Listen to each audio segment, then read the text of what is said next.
Hey guys, Shane from Modern Warrior Project here, and in today's video, I'm going to give my first impressions. We're going to tear into this Ozark Trail 21-piece camping survival kit. So the story on this, I came across it at Walmart, I think about a month ago. I saw it, looked over, and it caught my eye because it's a pretty decent, robust pack, and you don't tend to see a lot of that at Walmart already all-in-one survival kits. And at the time, I scanned through the content list, and it intrigued me enough that I thought it was worth a look at. So I haven't messed with it. I haven't even scanned through this list again, and I don't have my glasses on, so I'd have to really strain to see them. So I'm gonna actually truly give you my first impressions. What I do remember is it was enough, it sparked my interest enough, and I thought it was probably a decent value and at least worth doing a video on. So let's go ahead and tear into this. So 21-piece camping survival kit. So my intent is I'm gonna tear into this, we'll talk about the pieces, and then I'm gonna do a follow-up video where I actually put them to the test in the wilderness. I'll tell you, it's Ozark Trail, it's Walmart, it's $30. So I don't expect that we're going to have the highest of quality. However, you don't always necessarily need the best quality to get you out of a pinch. So let's see where this might fit in with your budget and your survival preps or your go bags, if you will. So it's got a MOLLE system on the front here. Seems decent enough. It's got Velcro. You can throw a patch on. Actually have your Ozark Trail patch that you can keep on there or remove. MOLLE system on the back as well. So the webbing system is going to allow you to connect up to whatever bag if you wanted to.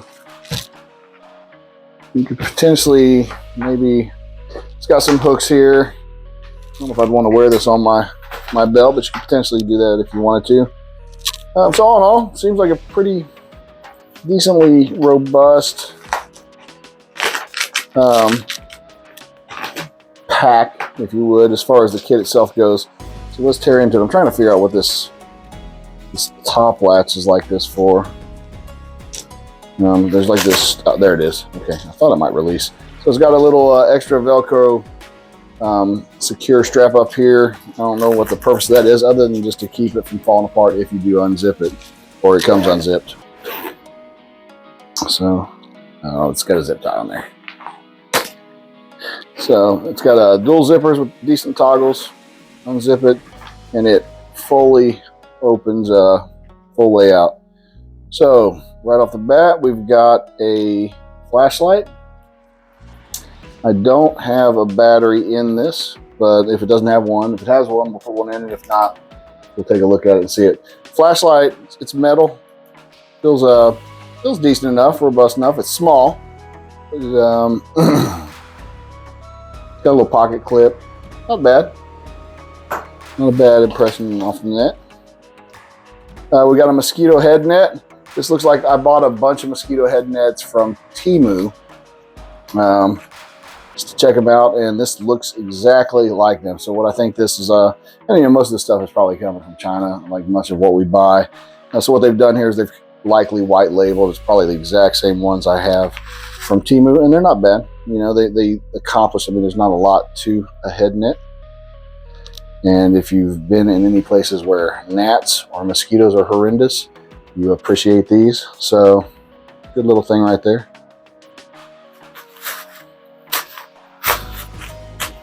And a little cinch bag. And just some cardboard holder to hold that open. So we have what looks like, I don't know if this is a lanyard. It's not 7-strand. Some kind of a cord. It's not 550. It's not 7-strand. I don't think it has any actual inner strands. I don't know what that's for. It might be just to lanyard up something. So you got a little survival bracelet here. The survival bracelet looks like it probably has, it's got a striker on it, and it's got a ferro rod on the inside. It's pretty common with survival bracelets. Nowadays, a lot of them have this little, it's got a coating on there, so you have to get past that coating, but it's got a little striker and ferro rod built into it, as well as a button compass. So, and it's probably a whistle too. And decent enough whistle. So you got some 550 cord, and that does look like that's actually 550 cord with inner strands. It's glued, or not glued, but melted, so I can't tell for sure, but probably 7-strand 550 cord. Fire starter, button compass, and whistle. The whistle is decent enough. Fire starter is great emergency fire starter. It would not be my ideal first choice because if you've had to use these, they're tedious. You can get it though. If you can get a spark and you've got good tinder, you can get your fire going. So it meets that need.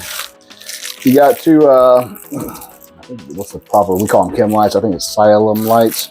The thing with these look like they're probably red. The thing with these, just so you're aware, if you don't know, these things expire. Over time, I don't know exactly how or why or the science behind it, but they do expire.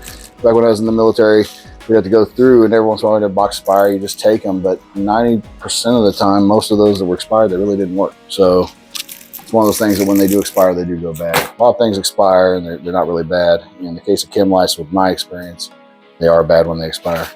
You've got another whistle. If I'm blowing that backwards.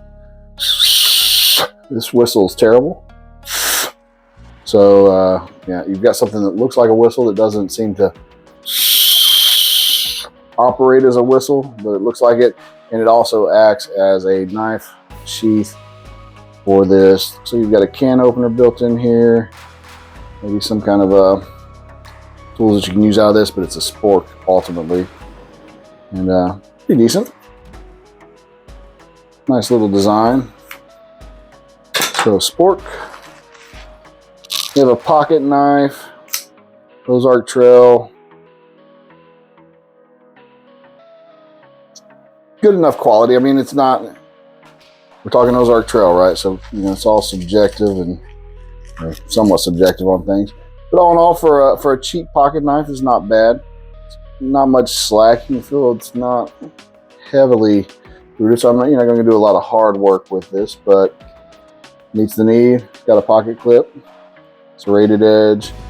Opens actually pretty easy. So, pocket knife. Let's see what else we have in here. Oh, these are actually, I love these.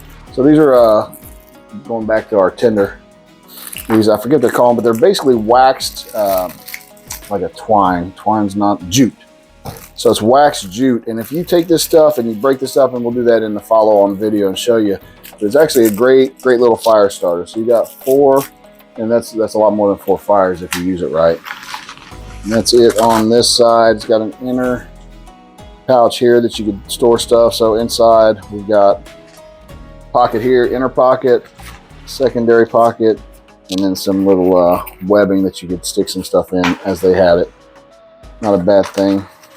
The internal material is a lot cheaper than the external canvas, if you will. So just something to note. Got a lot of stuff in here. This is a pretty decent addition. So actually has an Ozark Trail eTool, if you will. It's pretty cool. I'm curious to see how well it holds up, but that's a really small eTool. And I'm surprised. I'm sure I read it when I did, but as I said, I haven't looked at the content list in a while, and I'm surprised to see an eTool in a kit no bigger than this. So you got a little collapsible eTool. It's got another button compass there. And got a little bit of a pick and a shovel that you can use with this thing. So we will actually, when we do our secondary video, we'll see how much this can take before it breaks. Looks like a can opener fitting as well. Got a serrated edge there. I don't know if you're going to get much cutting done with that, but we'll try all of those things out. So we got a little belt lanyard, hold a bottle, something like that. A little extra strapping. So far as all in all, general impressions, not a bad thing. If you don't have one already purposely built. $30 for a little belt pack that you could go out if you're going on a day hiking, camping, outing trip. It's got a decent bit of stuff in here. Some more 550 cord, and this looks like it might actually, they have scissors. Let's use their scissors. This looks like it might be have inner strands. I don't know how many feet, and I'm sure the pack actually says it. We'll take a look at that later. So scissors are, they worked. So it does have, looks like 7-strand inner strands 550 cord, so it's actually decent. I'd say it's probably 25 or 50 feet. And an actual good size fire starter. That's good to see. So I'm happy about that. So if you know me, you know fire, and if you like survival and outdoors, chances are you have the same appreciation. Fire is so important, and so having a good quality fire starter, and all in all, I'd say this is a pretty decent ferro rod. Pretty stout, goes together well. It's got a decent handle. You got a striker right there with it built in, along with a hex tool on that. A little ruler, a little extra, all the little extra things. But the ferro rod itself, that's a good size, stout ferro rod, and give you a good spark. Catch my office on fire. Okay, we've got another knife. Okay, so we've got I'd say this is like a multi-tool knife, almost kind of like a small Swiss Army design. We've got a number of tools on here. I probably won't go through them all. We've got a Phillips screwdriver. We've got an awl. We've got a corkscrew knife. Looks like flathead. And probably a can opener. Yep, can opener. Something else in there. And even a little pair of scissors as well. So a little multi-tool knife design. Not bad. This actually feels probably a little more stout than the actual pocket knife. Smaller, a little more stout. So you have a finger saw. So here's the deal. I love the concept of these. These are, you know, you buy these, pick these up a lot. You've probably seen them. And you wrap, it's a little braided saw for sawing through wood. I love the concept. I have yet to ever find one this small, this typical normal design that you see that actually makes it very long. You know, you do a few small twigs maybe, but you try and do anything substantial and inevitably they break on me. So we'll probably see that when we do this, when we test this one in the follow-up video. I don't expect to be a lot of use. I have and I'll do a review video on it. I have one that I love. It's a lot bigger. Comes in a case like this, and it's almost like a chainsaw, but same concept. But actually, I've cut through some big stuff with it, and it lasts significantly. Costs a lot more too. These things are pretty cheap and easy to get. So we've got a little hand finger saw. We have another whistle. So we've got 3 whistles, one that works, one that doesn't so far, and this one probably work. Another survival whistle with a keychain. We have a carabiner, multi-purpose. And we have one of these little wallet multi-tools with instructions.